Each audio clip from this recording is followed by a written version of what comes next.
सारण जिले के तरैया प्रखंड के उच्च माध्यमिक विद्यालय में जन संवाद कार्यक्रम आयोजित किया गया।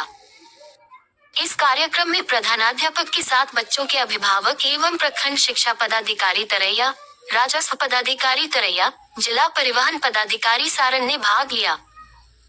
प्रखंड शिक्षा पदाधिकारी एवं राजस्व पदाधिकारी ने बच्चों को सरकार की तरफ से मिलने वाली विभिन्न योजनाओं के बारे जानकारी दी। बालिका प्रोत्साहन योजना से लेकर अन्य योजनाओं की भी चर्चा की गई। बच्चों तथा अभिभावकों ने भी अपनी समस्याओं से पदाधिकारियों को अवगत कराया। इस कार्यक्रम में सभी शिक्षक भी शामिल हुए। बच्चों की 75% उपस्थिति पर भी चर्चा हुई। जिला परिवहन पदाधिकारी ने कहा कि इस तरह का कार्यक्रम आयोजित होने से बच्चों के साथ अभिभावक भी जागरूक होंगे। चंदेश्वर शर्मा, सारण, बिहार।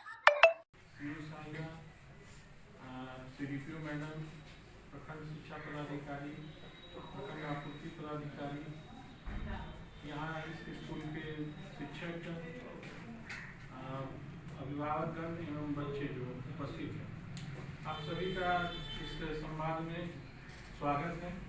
अभी जो है प्रखंड शिक्षा पदाधिकारी और सीओ अंचलाधिकारी तरैया के द्वारा आप लोगों को विस्तार पूर्वक विभिन्न योजनाओं के बारे में बताया गया। हमको लगता है बहुत लोग समझे भी हैं। कितने लोग समझे हैं? आप बताइए। सही समझे हैं कि बहुत लोग समझे, बहुत लोग नहीं समझे। अभी भी ठीक है, हमको भी लग रहा था कि बोला जा रहा है लेकिन कंटिन्यू में, लेकिन बहुत लोगों के दिमाग में बातें नहीं आ रही। देखिए, सरकार के द्वारा जो है बहुत सारी योजनाएं जो है आप लोगों के लिए शिक्षा में, माने लोग पढ़े, स्कूल रेगुलर आवे और पढ़ करके कुछ अच्छा रोजगार मिले। अगर कोई जरूरी नहीं कि सरकारी नौकरी भी मिले, स्वरोजगार भी अगर होता है तो सरकार हर तरह से, हर माने स्टेप बाय स्टेप आपको मदद करती है। जब आप पढ़ने आते हैं तो आपको साइकिल दिया जाता है, छात्रवृत्ति दिया जाता है, पोशाक दिया जाता है, मिड डे मील दिया जाता है। ये प्रोत्साहन के लिए आप अगर रेगुलर आवे तो आपको, आपकी एब्सेंटी अगर अच्छी रहती है, उपस्थिति अगर अच्छी रहती है तो आपको जो है उसके लिए भी अलग से पैसा दिया जाता है। तो ये तो है कि आप पढ़ने के लिए, पढ़ने के बाद जो है आपको एएनएम, जीएनएम जो भी बनना हो या पारा मेडिकल में जाना हो, मेडिकल विभाग के किसी होती है उसके लिए जो है medical college, nursing training college उसको खोला गया है, जिसमें आप लोग साइंस की पढ़ाई करने के बाद बायोलॉजी के लिए दूसरी बायोलॉजी रखती है, वो एएनएम की ट्रेनिंग भी करते हैं। साथ ही साथ जो है आगे आप पढ़ाई करना चाहते हैं, इंजीनियरिंग, मेडिकल जो महंगी होती है पढ़ाई, उसके लिए भी सरकार जो है आपको लोन देती है।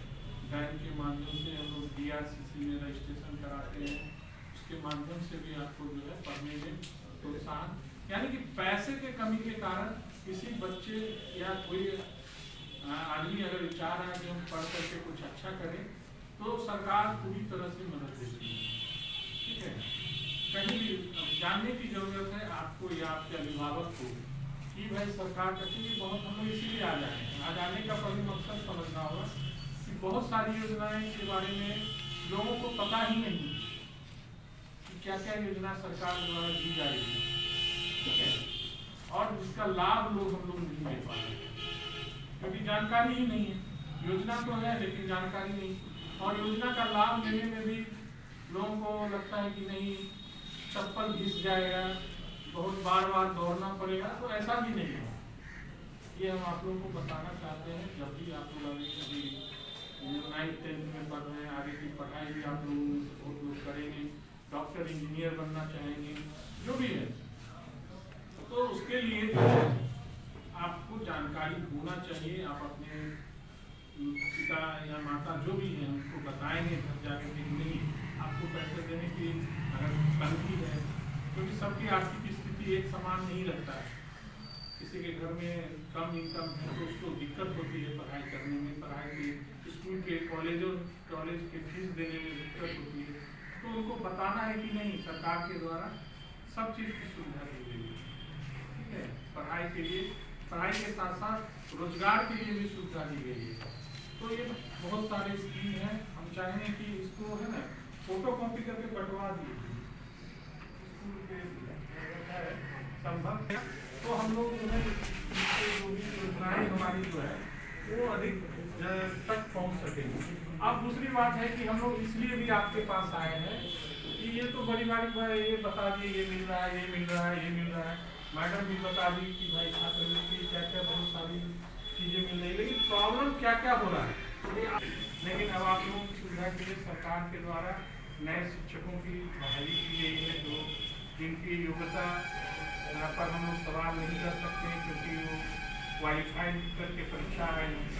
तो अच्छे शिक्षक अब आपको मिल रहे हैं जो आपको गुणवत्तापूर्वक जो है शिक्षण करवाएंगे।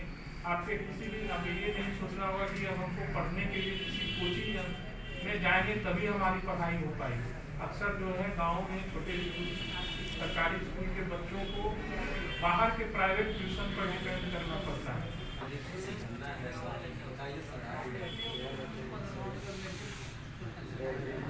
हो सकता है कि बहुत सी समस्याएं जो है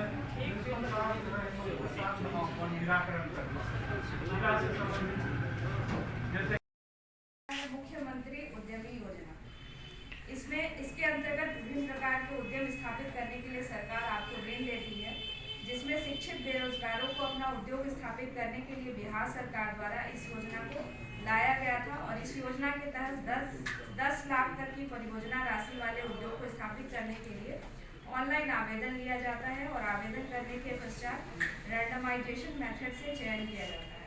यानी इसमें क्या है कि जो भी पढ़े लिखे शिक्षित बेरोजगार है उसको सरकार के द्वारा अगर 10 लाख तक की आपकी परियोजना है, अगर आप कुछ रोजगार करना चाहते हैं जो 10 लाख रुपए तक का है, तो उसके लिए आपको ऑनलाइन आवेदन करना पड़ता है और उसमें रैंडमाइजेशन मेथड से आपका सिलेक्शन होता है। यानी किसी का भी सिलेक्शन हो सकता है और जिसका सिलेक्शन होता है उसको सरकार की तरफ से मदद किया जाता है, ऋण दिया जाता है। दूसरा है बिहार स्टार्टअप नीति। इस योजना के तहत 10 वर्षों के लिए 10 लाख रुपए तक की ब्याज रहित सीड फंडिंग की व्यवस्था की गई है। महिलाओं द्वारा प्रारंभ स्टार्टअप को 5% और अनुसूचित जाति और जनजाति तथा दिव्यांगों के स्टार्टअप को 15% अधिक राशि सीड फंड के रूप में देने का प्रावधान किया गया